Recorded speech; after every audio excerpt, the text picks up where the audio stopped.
황소를 드림보다 진정한 예배를 기쁘게 받아주시는 주님, 찬송을 부르며 영원히 섬기리. 주님께 영광 돌리리.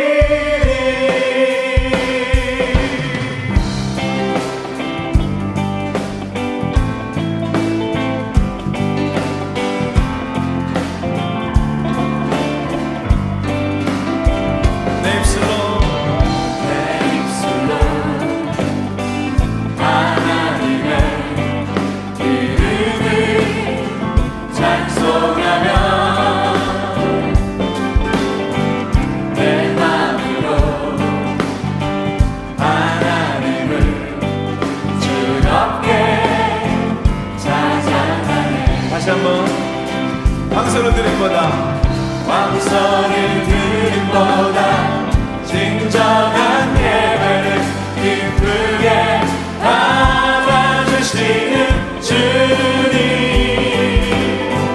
찬송을 부르며 영원히 섬기는 주님께 영광 돌리리. 할렐루야, 할렐루야, 할렐루야, 할렐루야.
우리는 대체로 자기 자신을 기준으로 생각하고 말합니다.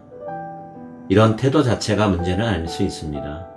하지만 누군가 다른 사람의 의견을 전혀 들으려 하지 않거나 듣고도 수용하지 않는 것은 문제입니다.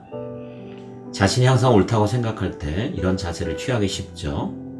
그런데 오늘 본문은 그런 사람들을 향해서 미련한 자라고 말합니다. 우리가 다른 사람들의 충고를 필요에 따라 듣고 수용할 때 비로소 진정한 지혜를 얻게 되는 것이죠. 이와 함께 성급하게 자신의 분노를 표출하는 것만큼 돌이킬 수 없는 결과를 가져오는 일은 없습니다. 우리 주변에는 우리의 감정을 자극해서 분노하게 만들려고 하는 사람들이 때때로 존재하죠. 우리가 그 상황에서 곧바로 화를 표현하게 되면 저들이 의도했던 대로 반응하는 것밖에 안 됩니다.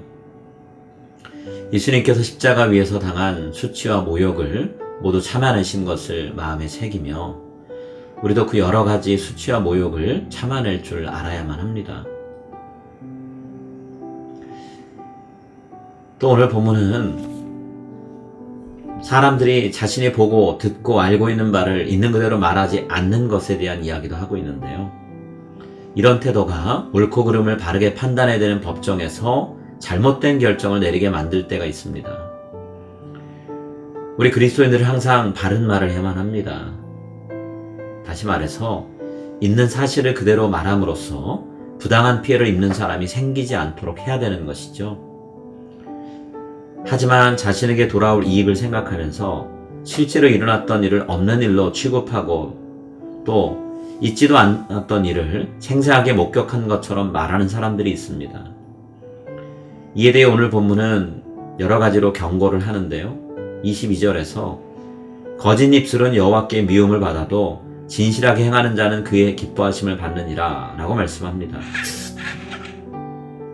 하나님은 거짓말로 사실을 왜곡하는 사람들을 몹시 싫어하십니다. 그런 사람들은 하나님의 성품인 의와 반대되는 길을 걷기 때문이죠. 17절입니다. 진리를 말하는 자는 의를 나타내어도 거짓 증인은 속이는 말을 하느니라. 지금 당장은 거짓말로 이익을 얻고 불리한 상황을 모면하는 것이 좋은 것처럼 보일 수 있습니다. 하지만 하나님의 심판을 염두에 두고 생각한다면 결과는 정반대이죠. 19절에 이렇게 말씀합니다. 진실한 입술은 영원히 보존되거니와 거짓 혀는 잠시 동안만 있을 뿐이니라.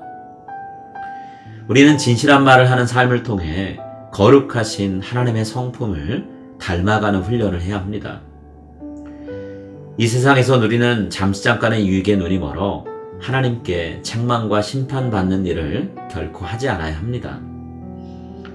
진실한 말과 행동으로 하나님을 기쁘시게 하는 우리 모두가 될 수 있기를 간절히 소망합니다.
하늘에 계신 우리 아버지여, 이름이 거룩히 여김을 받으시오며 나라가 임하시오며 뜻이 하늘에서 이루어진 것 같이 땅에서도 이루어지이다.